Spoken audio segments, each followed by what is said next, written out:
परदेसी मेरे यारा वादा निभाना, मुझे याद रखना कहीं भूल न जाना।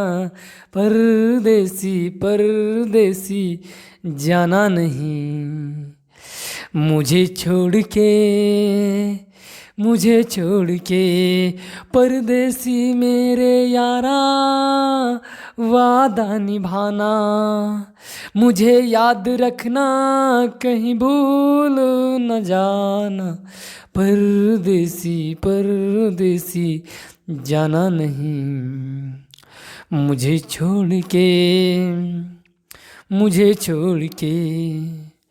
तो हेलो दोस्तों, welcome back to my YouTube channel. मैं शम्सुल्लाह। आज की क्लास में आप लोग को एग्ज़ाम में आने वाला जो पेपर है उसके बारे में कैसे सॉल्व करेंगे पेपर को बहुत ही आसान तरीके से।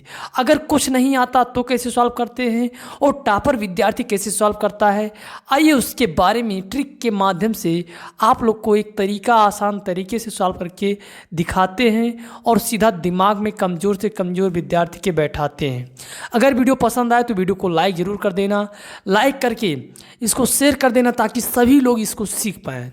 चलिए क्लास को शुरू करते हैं और बड़े ही शानदार तरीके से एक एक क्वेश्चन को क्या आपको देखने को मिलता है उसके बारे में एक एक क्वेश्चन को बड़े ही विस्तार से सॉल्व करके आप लोग को सिखाते हैं। तो आइए, आप लोग को सबसे पहले आपको क्या मिलेगा, आप जानते हैं कि समय तो आपको 3 घंटा 15 मिनट मिलेगा ही मिलेगा, जिसमें से नंबर 1 बात आपको जानना है, जनरल इंट्रोडक्शन दे रखता है, उसको पढ़ना है तो अभी पढ़ के सीख लो, वहाँ पढ़ने की आवश्यकता नहीं रहेगी। बड़े ही आसानी से आप लोग जब एक बार पढ़ लेंगे तो वहाँ आपके दिमाग में ये बातें स्टोर रहेंगी। तो आपको करना क्या है, मैं आप लोग को करा रहा हूँ बहुत ही आसान तरीके से और सिखा रहा हूँ, ठीक है। तो नंबर 1 जो नियम होता है, फर्स्ट सबसे पहला काम जो आपका होता है वो 15 मिनट क्या करना होता है, रीडिंग करना होता है क्वेश्चन पेपर को, ठीक है, बहुत ही ध्यानपूर्वक। ये नंबर 1 में हो गया। नंबर 2 हमारा क्या कहता है कि सभी क्वेश्चन करना अनिवार्य है। नंबर 3 हमारा क्या कह रहा है कि ये जो पेपर है, this question paper is divided into 2 part A and part B, यानी आपका जो क्वेश्चन पेपर है पार्ट ए भाग में विभाजित है और पार्ट बी भाग में विभाजित है। इसके 2 पार्ट हैं, पहला पार्ट का जो नाम है ए और दूसरे पार्ट का नाम है बी। अब देखते हैं, आगे हम बढ़ते हैं तो इसमें आप लोग को कोई समस्या नहीं होगी। चलिए आगे हम बढ़ते हैं और आप लोग को बताते हैं जो नियम नंबर 4 है उसके बारे में, ठीक है। तो नियम नंबर 4 हमारा क्या कह रहा है, ज़रा ध्यान से देखिए। 4 हमारा कह रहा है कि पार्ट ए में जो आपका मल्टीपल चॉइस क्वेश्चन है उसको आपको क्या करना है, ओएमआर शीट में भरना है, ठीक है। उसके प्रत्येक जो क्वेश्चन है उसको किस में भरना है, ओएमआर शीट में भर देना है। आप लोग जानते हैं, कई पेपर दिया है, हाई स्कूल में जितने विद्यार्थी हैं वो जानते हैं ओएमआर शीट में भरना होता है ऑब्जेक्टिव क्वेश्चन को। तो ये नंबर आपका हो गया 4, ठीक है। अब देखिए 5 नंबर में आपको क्या करना है, तो 5 नंबर में आपको करना है, ये आपको दे रखा है, इसमें क्या कह रहा है, तो 5वें में आपको पार्ट बी में आपको क्या मिलेगा, डिस्क्रिप्टिव टाइप क्वेश्चन मिलेंगे, यानी आपको वर्णनात्मक क्वेश्चन, आपको वहाँ विस्तार यानी लॉन्ग क्वेश्चन जिसको हम साधारण रूप में कहते हैं ये, ठीक है। तो लॉन्ग क्वेश्चन मिलेंगे पार्ट बी में, कोई टेंशन नहीं, आपको देखना है। और जो आपका 6 नंबर है वो क्या कह रहा है, तो 6 नंबर आपका कह रहा है कि प्रत्येक क्वेश्चन के सामने उसका अंकित क्या होगा, अंक अंकित होगा, ठीक है। तो ये आपका होगा 6 नंबर। अब हम आगे बढ़ते हैं, आगे देखते हैं, ये 6 नियम आपको मिलेगा पेपर में। देखिए पार्ट ए में आपको क्या करना है, ये 20 नंबर का होगा। कितने नंबर का होगा, 20 नंबर का ये आपका होगा। इसमें क्वेश्चन 1 से 3 होगा। क्या होगा, ज़रा ध्यान से देखिए। Read the flowing passage carefully and answer the question that follow choosing the correct option. आपको करेक्ट ऑप्शन इसमें करना है, ठीक है। ये आपका होगा PDF 1। अब चलते हैं PDF 2 में, उसमें आपको मिलेगा यानी पेज नंबर 2 में। पेज नंबर 2 में आपको क्या मिलेगा, आपका मिल जाएगा जो आपका पैसेज था। ठीक है, ये पैसेज सर कैसे होता है, क्या होता है, कैसे करेंगे, आइए एक सेक्शन ए के सारे सोल्यूशन कराते हैं और बड़े ही आसान तरीके से सिखाते हैं, फिर सेक्शन बी के भी सारे क्वेश्चन कराते हैं। तो देखिए ये जो आपका होगा पैसेज, ये अनसीन पैसेज होगा। क्या होगा? Unseen passage. जिसको आपने कभी सीन ही ना किया हो उसे हम क्या कहते हैं भैया? तो उसे हम कहते हैं सर अनसीन पैसेज। क्या कहते हैं? Unseen passage. तो ये आपको यहाँ सर कैसे करेंगे, क्या करेंगे, तो तुम देखते जाओ क्या करना है। जब दिमाग ना काम करेगा और तब तुम्हें क्या करना है उसके बारे में भी बताऊँगा। वीडियो को लाइक कर दे। और जब दिमाग काम करे तब भी कैसे करना है, अगर दिमाग ना काम करे तो भी कैसे करना है। सबसे पहले आपको देखना है अनसीन पैसेज। ये आपकी किताब से नहीं होगा। जब जो आपने कभी सीन ना किया हो उसे अनसीन कहते हैं। और आपको करना होगा क्वेश्चन। तो चलिए हम आप लोग को दिखाते हैं। और ये क्वेश्चन जो आपका है ये ध्यान दें, इसमें क्या क्या, ये आपका यहाँ तक हो गया। जो आपका नंबर 1 है वो क्या कह रहा है? कह रहा है कि who is the person likely to take more time to do work, यानी जो व्यक्ति काम करने के लिए अधिक समय लेने की संभावना रखता है उसे हम क्या कहते हैं? तो ऑप्शन आपका है a busy man, a man leisure. क्या है आपको बताना है। इसका ऑप्शन आपको अगले पीडीएफ में भी दे रखा है, तो आपको देखकर वहाँ भी बताना है आपका क्या होगा। ये आपका ऑप्शन है, ठीक है, तो वहाँ से आपको देखना है। तो आपका जो सी ऑप्शन है वो क्या कह रहा है? An elderly person. तो आपका जो डी है वो क्या कह रहा है? An exhausted person. अब देखिए आपको इसमें से कौन सा ऑप्शन आपका सही है, आपको ध्यान देना है। तो आपका जो ऑप्शन है वो आपका सही है। क्या जानते हो? अगर नहीं जानते हो तो देख लीजिए, आपका ऑप्शन सही हो जाएगा बी। ठीक है, इस प्रकार से ये आपका पहला हो गया। अब चलिए दूसरा देखिए आपका क्या कह रहा है। तो देखिए दूसरा आपका क्या कह रहा है कि what does the expression pillar walks stand for. ये आपका 1 नंबर का है जो आप जानते ही जानते हैं। तो इसमें से आपका क्या ऑप्शन होगा सही, जल्दी से बताइए। आप लोग जल्दी से बताएं। आपका होगा क्या? A box attach to this pillar, कि a box in the pillar, कि बॉक्स ऑफिस, या आपका हो जाएगा a pillar type post box. जल्दी से बताइए आपका कौन सा ऑप्शन सही हो जाएगा। तो आपका ऑप्शन डी सही हो जाएगा। ये बहुत ही करेक्ट है, आपने आसानी से देख लिया। ठीक है, अब देखिए आगे हम बढ़ते हैं, आप लोग को सिखाते हुए आगे हम बढ़ते हैं। तो अब ये हमारा कौन सा था? दूसरा। अब तीसरे की ओर चलते हैं। तीसरा हमारा क्या कह रहा है, जरा ध्यान से देखिए।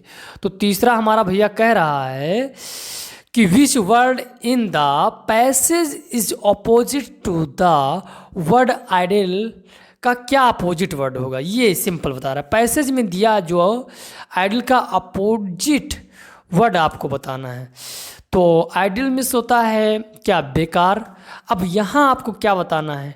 एल्डरी बताना है, नोटी बताना है, लेबोरियस बताना है, बिजी बताना है। तो कौन सा आपका ऑप्शन सही होगा? बिजी करेक्ट हो गया। ठीक है, व्यस्त। बेकार, वो बेकार है तो बेकार है, लेकिन इसका जो उल्टा होगा वो क्या होगा? व्यस्त। कोई आदमी काम कर रहा है, अच्छा काम कर रहा है तो व्यस्त रहेगा भाई। अब देखिए आप जो हमारा कह रहा था क्या है। ठीक है, तो 4 जो हमारा है कह रहा है choose the correct option to the following. तो ये आपका जो 4 से 8 तक क्वेश्चन है, इसमें आपको करेक्ट ऑप्शन चूज करना है। चलिए हम आप लोग को इसको करके दिखाते हैं बहुत ही सिंपल और आसान तरीके से। देखिए the train will have left the station before he. अब इसमें आपको लिखना क्या है? तो बेटा आपको पहचान लेना है कि जब पहले आपको मिल जाए फ्यूचर, किस टेंस में? फ्यूचर टेंस में, तो आपको करना क्या है, उसकी जो दूसरा जो आपका टेंस होगा जो वो किस में होगा? अगर फ्यूचर में है पहला सेंटेंस और दूसरा आपका हो जाएगा प्रेजेंट में। अगर पहला आपका पास्ट में है तो दूसरा हो जाएगा किस में? जल्दी से बताइए। तो दूसरा हो जाएगा पास्ट इंडिफिनिट में। तो इस प्रकार से ये आपका किस में है? बिल लगा हुआ है ना, बिल हैव, तो ये आपका फ्यूचर में है। तो दूसरा जो आपका होगा ही, बताइए इसमें से कौन सा ऑप्शन आपका सही है, ये सही है कि ये सही है कि ये सही है। तो ये आपका राइट आंसर है। ठीक है, ये आपका प्रेजेंट पास्ट फ्यूचर में है तो ही रीचेस हो जाएगा, ये आपका ऑप्शन डी सही हो जाएगा। तो इस प्रकार से आपको दिमाग लगाना है। बाकी मैंने ग्रामर पूरा पढ़ाया है, जाइए प्लेलिस्ट में देखिए, पूरा अच्छे से विस्तार से पढ़ाया है, वहाँ देखिए, तैयार करिए, बहुत ही सिंपल है। ठीक है, तो ये आपका ऑप्शन डी सही हो जाएगा। तो ये बहुत ही सिंपल था। अब आगे हम बढ़ते हैं और आप लोग को दिखाते हैं। ठीक है, आगे हमारा जो पांचवा है वो क्या कह रहा है, तो पांचवा को हम देख लेते हैं। The news left me worried, identify the verb. यानी आपको पहचानना क्या है, इसमें वर्ब को पहचानना है। जल्दी से बताइए वर्ब क्या होगा। तो आप जानते हो कि सर सब्जेक्ट के बाद वर्ब होता है, तो हमारा बी ऑप्शन सही हो गया, एकदम राइट आंसर आ गया, कोई समस्या नहीं होना चाहिए। चलिए आगे हम बढ़ते हैं। ठीक है, आगे हमारा 6 नंबर है वो क्या कह रहा है, क्वेश्चन नंबर 6 है वो क्या कह रहा है, rearrange the following word cluster to make a. आपको आगे और दिया है, अभी हम अगले पेज में चलते हैं तब आपको दिखाते हैं। ठीक है, तो ये हमारा क्या था, ये आपको दे रखा है मीनिंग सेंटेंस। ठीक है, इसमें से आपको क्या करना है, तो आपको करना क्या है कि आपको इसको क्या करना है, राइट करना है, एकदम आपको रीअरेंज करना है, यानी कि आपको व्यवस्थित करना है। तो चलिए हम इसको व्यवस्थित कर देते हैं। Football play not by this, ऐसे करके देख रखा है क्वेश्चन मार्क, यानी क्वेश्चन मार्क दे रखा है तो इंट्रोगेटिव होगा ही होगा। तो चलिए इसको हम मीनिंगफुल सेंटेंस बनाते हैं, यानी पूर्ण अर्थ दे ऐसा सेंटेंस बनाते हैं, गलत सेंटेंस नहीं बनाएंगे। तो यहाँ देखिए क्वेश्चन मार्क आपको दिख रहा है ना, ये आपका क्वेश्चन मार्क इसमें नहीं है, क्वेश्चन मार्क है लेकिन ये क्वेश्चन मार्क में लिखा नहीं है, इसलिए गलत हो गया। नंबर देखिए ये 2 जो आपका है एकदम राइट है, देखते ही बता सकते हो क्योंकि इसमें हेल्पिंग वर्ब आपका क्या है, पहले ही लगा हुआ है, यस या नो टाइप का क्वेश्चन मार्क है ये, तो ये आपका राइट ऑप्शन हो जाएगा। और बाकी ये हमें दिख रहा है ये निगेटिव है तो ये भी नहीं होगा, और ये आपका क्या है, ये गलत लिखा हुआ है तो ये भी आपका नहीं होगा, यानी ऑप्शन आपका 20 सही हो जाएगा। तो इस प्रकार से आपका 6 हो गया, बहुत ही सिंपल तरीके से। ठीक है, अब देखिए 7 जो हमारा है क्या कह रहा है, तो 7 हमारा कह रहा है, सर कह रहा है कि which of the following word is misspelt. चलिए तो क्वेश्चन नंबर आपका 7 कह रहा है कि जो आपकी मीनिंग दे रखी है वो क्या है, इसमें मिस्टेक है, थोड़ा सा कॉमन सा मिस्टेक है, जरा पहचान के बताइए कौन सा सही है। तो आपका ऑप्शन हो जाएगा ए सही, क्योंकि यहाँ ई के स्थान पर आई होना चाहिए। इस प्रकार से आपका 7 भी हो गया। अब चलते हैं 8 की ओर। 8 हमारा क्या कह रहा है, तो 8 हमारा कह रहा है कि ही इज सफरिंग फीवर। आप बताइए इससे पहले कौन सा, इसके सफरिंग के बाद कौन सा जो क्या है आपका प्रीपोजिशन है वो प्रयोग होगा, तो फ्रॉम का प्रयोग होगा, कोई समस्या नहीं होना चाहिए। ये आपका ऑप्शन सी सही हो जाएगा। चलिए अब हम आगे बढ़ते हैं, पेज नंबर हम चलते हैं 6 पर।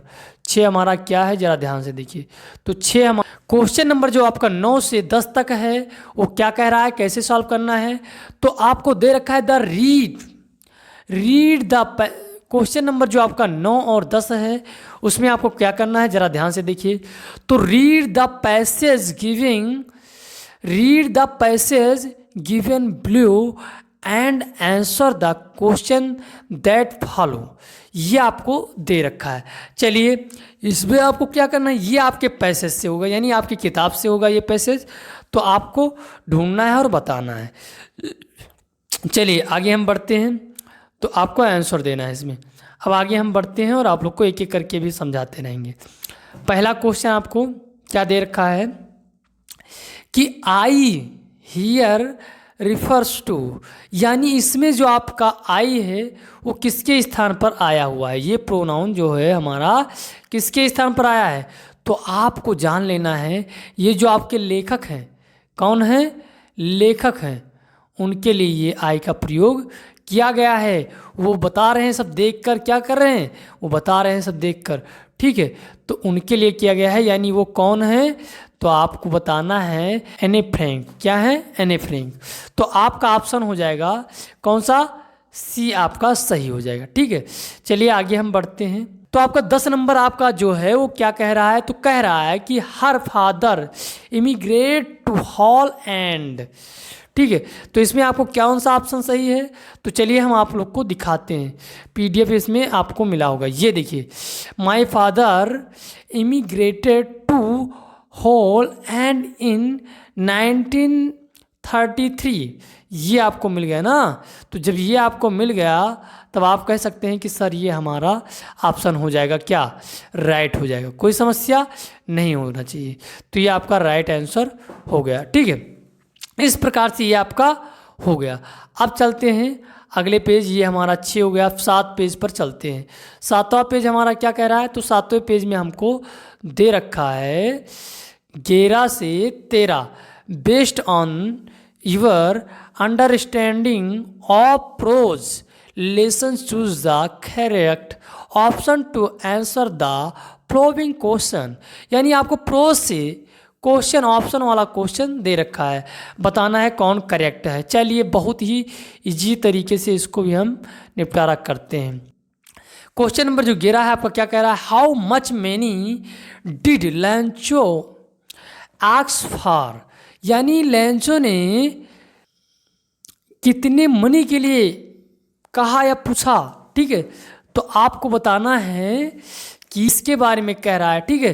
तो आपको ध्यान रखना है क्या है, नंबर 1 ऑप्शन आपका है 100 यानी 100 पेसोस या 1000 पेसोस, या आपको 10 पेसोस, या आपको 500 पेसोस। तो आपको कितने दिए गए थे आप लोग जानते हैं, तो आपका ऑप्शन 100 यानी 100 पेसोस हो जाएगा, ठीक है। ये आपका सही हो जाएगा। तो ये हमारा हो गया 11। अब चलते हैं 12 की ओर। क्वेश्चन नंबर हमारा जो 12 है वो क्या कह रहा है, तो कह रहा है कि Nelson Mandela became the first वैक ऑफ साउथ अफ्रीका। तो इसमें आपका कौन सा ऑप्शन सही होगा, ये आपको बताना है। ऑप्शन हमारा हो जाएगा कौन सा, तो हमारा हो जाएगा, बताइए जल्दी से, हमारा हो जाएगा प्राइम मिनिस्टर। प्राइम मिनिस्टर नहीं होगा, ना वाइस प्राइम प्रेसिडेंट होगा, हमारा प्रेसिडेंट हो जाएगा। क्या हो जाएगा, प्रेसिडेंट। ये बात आपको ध्यान रखना है, ठीक है। फिर ना हमारा होगा डिफेंस मिनिस्टर, ठीक है। तो हमारा क्या हो जाएगा, प्रेसिडेंट हो जाएगा। इस प्रकार से ये हमारा हो गया। अब चलते हैं, हम आगे बढ़ते हैं। जो हमारा पेज नंबर क्या है, तो पेज नंबर हमारा 8 है। चलिए 8 को भी हम करते हैं। 8 हमारा क्या कह रहा है, तो जो क्वेश्चन नंबर हमारा 13 है वो क्या कह रहा है, कह रहा है हाउ ओल्ड वाज लोमोव, यानी लोमोव कितने वर्ष के थे। तो आपको बताना है कि लोमोव 35 ईयर के थे, ठीक है, यानी 35 ईयर के थे। इस प्रकार से ये आपका हो गया। अब देखिए आपको करना क्या है, 14-15, ठीक है। ये क्या है, read the flowing struct and answer the question that follow the, आपको इसमें 4 लाइन का कविता दे रखा है, उससे आंसर आपको लिखना है। चलिए हम देखते हैं आपको और बताते हैं। The way A crow soak down on me the dust of snow from a hemlock tree, कह रहा है, जरा ध्यान दीजिए। तो 14 नंबर हमारा कह रहा है from which poem have this line been taken, यानी ये जो लाइन आप देख रहे हैं, जो लाइन ली गई है उससे क्या लिया गया है। तो आपको ध्यान रखना है उस पोएम में से क्या लिया गया है।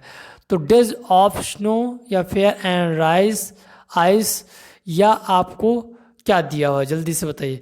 तो आपको बताना है तुरंत ही देखकर कि सर इसमें मैंने ये देखा था, तो ये हमारा राइट हो जाएगा। तो बहुत ही सिंपल था, आसानी से हो गया 14 नंबर। अब चलते हैं आगे बढ़ते हैं। आगे हमारा क्या कह रहा है, 15 नंबर। तो 15 नंबर कह रहा है कि ए डेस्ट ऑफ स्नो वाज ड्रॉपेड बाई, तो ये ड्रॉपेड बाई कैसे, तो आपको ध्यान रखना है ऐसे कैसे। तो आपका जो ऑप्शन हो जाएगा a dust of snow was dropped by, ये कौन गिराता है? तो आपको बताना है एक क्रो, क्या बताना है? एक क्रो गिराता है, ठीक है। ये आपका ऑप्शन 15 सही हो गया। चलिए आगे हम पढ़ते हैं कौन से पेज नंबर 9 पर। पेज नंबर 9 हमारा क्या कह रहा है, ज़रा ध्यान से देखिए। तो पेज नंबर हमारा 9 कह रहा है, सर क्या कह रहा है? तो कह रहा है कि 16 से लेकर 20 तक क्वेश्चन को सॉल्व करिए। वो किसमें? Choose the correct option to answer, option correct choose करना है। मिस्टर पिम्फेरी वाज ए, अब आपको क्या प्रयोग करना है, जरा ध्यान से देखिए। तो आपको बताना है क्या, आपका क्या हो जाएगा? तो वो पुअर लेडी थी, तो ये आपका हो जाएगा ऑप्शन सी सही। कौन सा? सी सही हो जाएगा। चलिए कोई समस्या आपको नहीं होनी चाहिए। ये आपका हो गया 16 नंबर। अब चलते हैं 17 नंबर पर। 17 नंबर हमारा क्या कह रहा है? तो 17 नंबर कह रहा है what did Harry Singh want from Anil. यानी ये आपको कमेंट बॉक्स में भी उत्तर बताना है। ये आपका सही हो जाएगा वर्क। क्या हो जाएगा? वर्क। अब कुछ लोग मनी कहते हैं, सर्च करने पर भी आया है मनी, तो आप लोग अपने हिसाब से कर लेना, ठीक है। हमारे तरफ से तो वर्क होगा, बाकी ये आपको ऑप्शन दिखाएगा गूगल पर कि मनी होगा, तो टेंशन नहीं लेने को, सीधा यहीं याद समझने को। तो ये आपका हो गया सही वर्क, ठीक है। क्या है आपका जो आपका ऑप्शन है 18, वो क्या कह रहा है? कह रहा है कि हॉरेंस डबन बाई जॉब वाज, ठीक है। तो इसमें आपको क्या बताना है? तो उसका कैसे जॉब था, ये बात आपको बताना था। तो ये आपको ध्यान रखना है, मेकिंग लॉक, यानी वो ताला बनाता था। क्या बनाता था? तो ताला बनाता था, इसलिए चोरी सीख गया, ठीक है। ताला बनाते बनाते हर ताले को चुटकियों में खोल देता था और कमाई करके चले जाता था। तो यहाँ से आपका क्या हो जाएगा? मेकिंग लॉक्स, ठीक है। ये आपका 18 नंबर हो गया। चलिए 19 नंबर हमारा क्या है? तो हमारा पीडीएफ नंबर 10 में है। तो पीडीएफ नंबर 10 में अगर है तो हमारा क्या हो जाएगा, जल्दी से बताइए। Who tried to invaded the earth, यानी आपको जो आपका जो ऑप्शन हो जाएगा वो राइट हो जाएगा। क्या जानते हो? ये मार्टेंस, ठीक है। ये आपका आसानी से राइट हो जाएगा। तो देखिए 20 नंबर आपको क्या कह रहा है? कह रहा है who was the eldest daughters of Ramlal, यानी रामलाल की जो पुत्री है वो कौन है? ये आपको कमेंट बॉक्स में उत्तर देना है। किसमें? कमेंट बॉक्स में, ठीक है। कमेंट बॉक्स में आप लोग उत्तर देंगे जरूर। अगर आप पढ़ रहे हैं तो ये उत्तर आप जरूर दे देंगे। तो चलिए आगे हम बढ़ते हैं।